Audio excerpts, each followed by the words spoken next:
Oladimileko Adefolari, and he's going to be right here. He's a political economist, is a lead researcher and policy analyst at Paul Eco Analytics and think tank and economic research organization based in Nigeria, right? And we'll be looking at matters that concern regulatory or navigating regulatory Binance's decision to halt Naira services in the country as we so know it, right?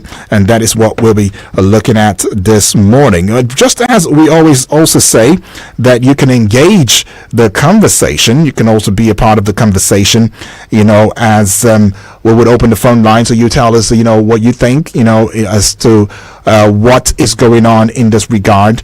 And just to also let you in on the fact that the program today is going to be two-pronged, as we'll be having guests as well who will be coming to add their voices, on matters that concern the EEL, right? The EEL initiative, right there. So it's quite a lot, that will be going down today. And it will be also very good for you to have the studio numbers so that when the time comes for you to engage in a discourse, you would not be found wanting in any way at all, right? Okay, so the studio number is 0907 353 0044 or 0908 766 8888. So these are the studio numbers that you can get, conversational with. And the WhatsApp portal number is 0909 705 4450, right? 0909 705 4450. Right. Now let's connect with our guest, whom we said we'll be getting in contact with. Once again, in case you missed it, this is Eagles Outlook on Eagles 102.3 FM Abuja, your radio experience that you can count on anytime, any day. And we're looking at the matters that concern, Binance opting out or getting the Naira out of, the Nigerian trading platform right there.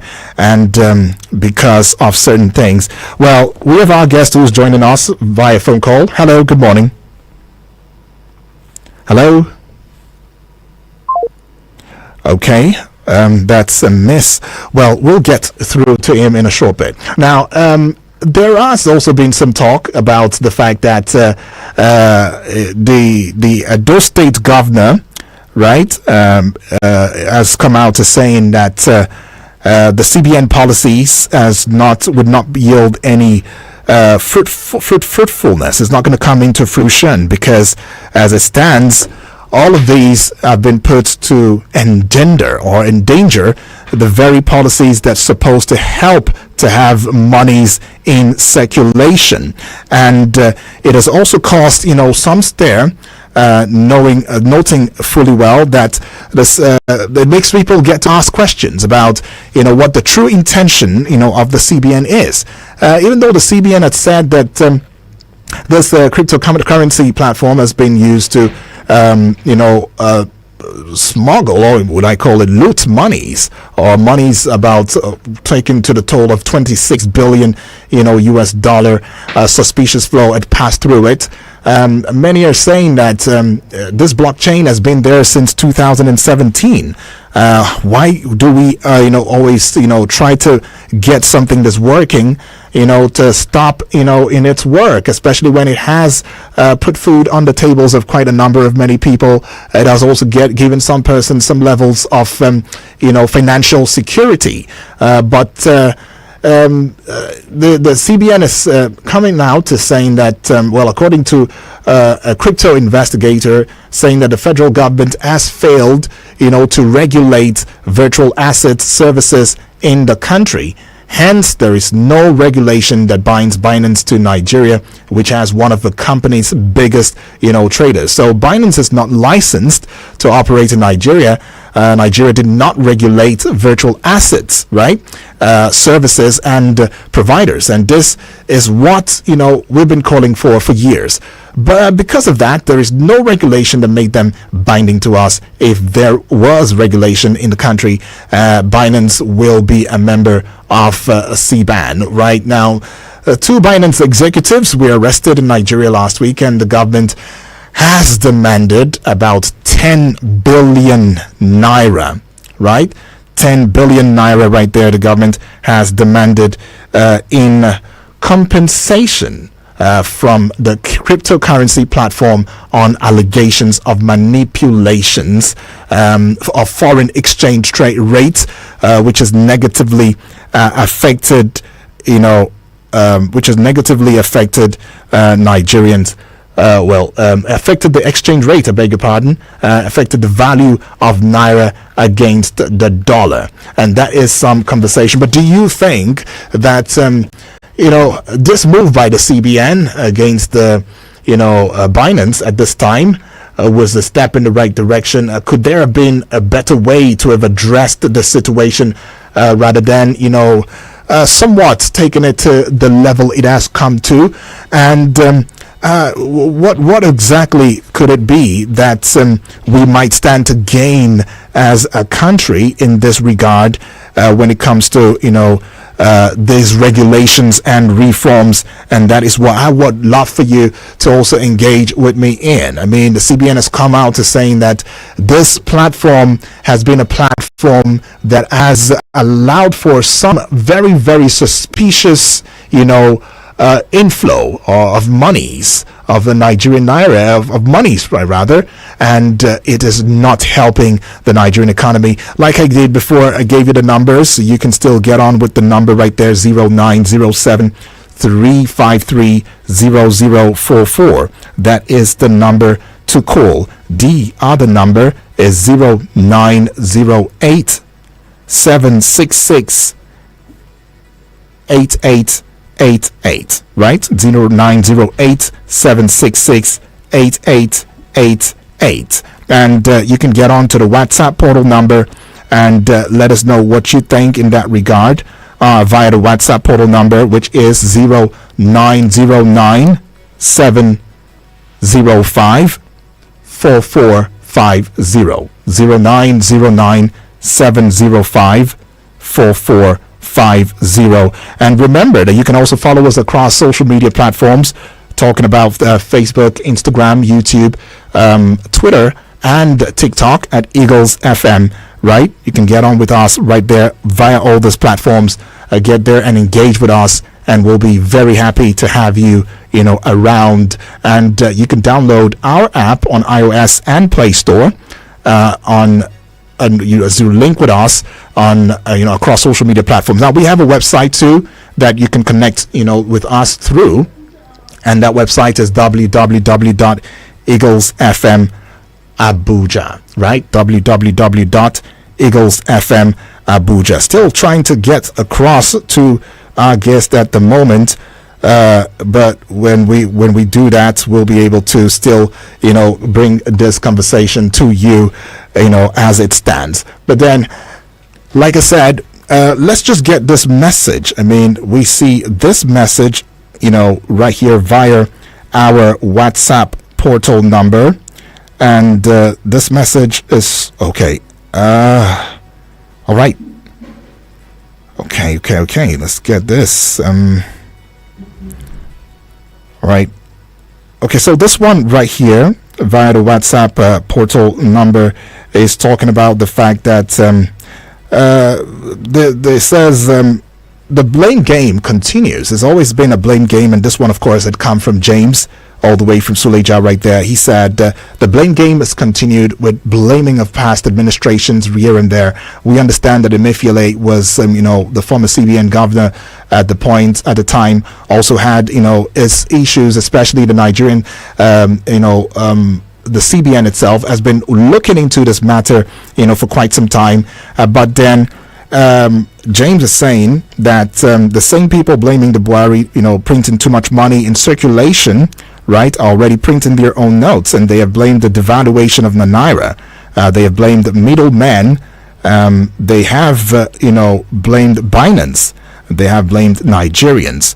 And the question would be that most of the same persons who were, in the Buhari administration at the time, where Naira has also experienced, a free fall, have also continued in this very administration. And it just begs the question of what did you do at the time when you were in power, when you were, very active in the past administration, and why such people would still make it into this very time without, being called on to give some levels of accountability? Could it be that this is why the CBN has put in its these reforms to seeing that Naira is well tightened, such that we don't have issues where we are trying to get a hang on given the value that Naira deserves at the moment? But then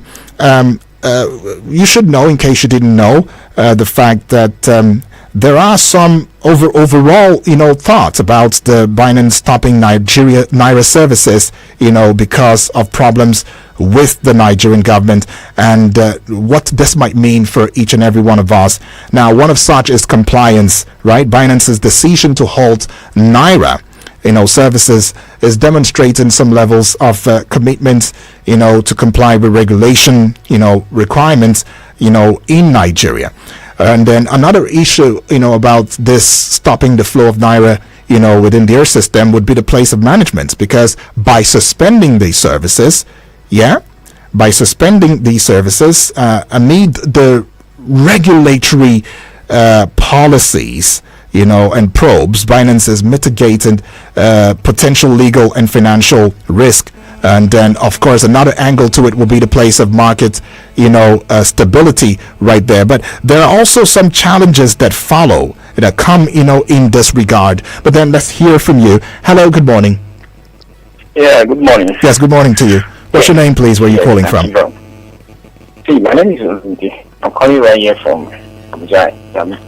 You see, if you want to talk about cryptocurrency. Yes, please. You see, if you go to one of the definition of money, money in an aspect is a political tool, which means it is an identity instrument.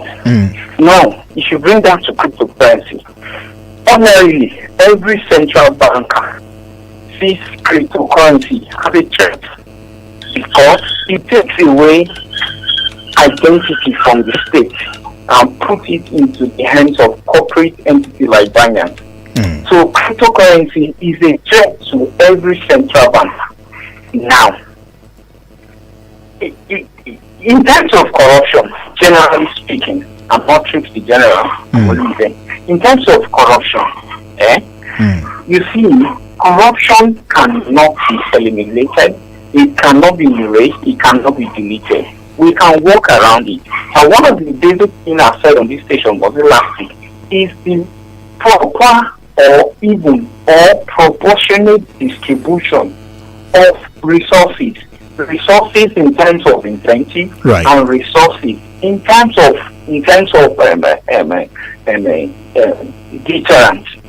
When the government properly or proportionately distributes incentive, distribute benefit, and distribute punishment, let me put it in that word, then things will work out. If you check Binance, you will see that it's just as if there is no law binding them to Nigeria and there is no law losing them to Nigeria. So it seems like what they are doing is no sin. It's just for our central bank and our central bankers to be on alert in checking all these excesses. I tell you, if you allow cryptocurrency to flourish more in Nigeria, you will take power away from the state and distribute it to corporate entities. Okay. So that is where I can only see for now that the CBN are trying to do, to take the value of Naira to itself and not a foreign entity or a corporate entity determining the value of Naira. So they are not the only one causing it. Right. There are so many in short, our problem in Nigeria is extremely political, and we can use political means to solve many of our problems. All right. Remember, I said one of the definition of money is an identity tool which we can use political declaration to correct that. Thank you very All much. right, thank you so much right there. And just to let you in on what the Edo State Governor, Godwin Obaseki, had said, he had predicted tougher economic times for the country due to the bad economic policies by the federal government. In fact, he has condemned the decision of the Central Bank of Nigeria, that's talking about the CBN, to increase the interest rate to 22.75%. Well, the Monetary Policy Committee, that is the MPC, of the CBN, last week, last week, right, looked into issues that concern the rate, the MPR, which is also known as a benchmark interest, rate by 400 basis points to 22.75%, right? And Obaseki had said that the next few months, and I quote, will be difficult because the policies rolled out by CBN will unfortunately not support growth in our economy. He says the interest rate is already high and jacking it up and will not allow small businesses to access to credit to make them grow. And as this panacea, he has said that we must focus on fundamentals, which is increasing production, making sure our citizens produce what we consume, as well as depend less on imports. And there's been talks about that every now and then. And like a caller once said, we do know what to do. Why do we not just do these things? And I agree with the last caller who says this is more of a political issue, that we politically we can also look into these things and bring the desired answers to it. Now, our economy and monetary policies should not be determined by exchange rates alone, and that has been the matter in conversation. But then we would have loved to get on with this. I mean, it's just an abridged version because I told you that we'll be having guests in the studio who'll be coming in to speak to us in view of the EEL initiative by the federal government of Nigeria. Of course, the president had come out to talking about this, and we will get shed more light into that proper at exactly 9:30. But I just want to say a big thank you to you for staying tuned so far. Don't go away, we're still here, we are not going anywhere, and the Eagles Outlook continues in a short bit.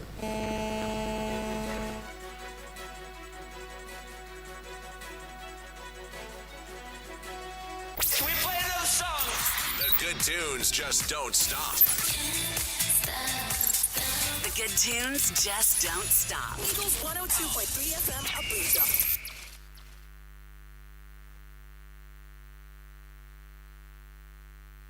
Has anyone told you you can talk about your business on radio for just 15,000 naira? Get a chance to talk your business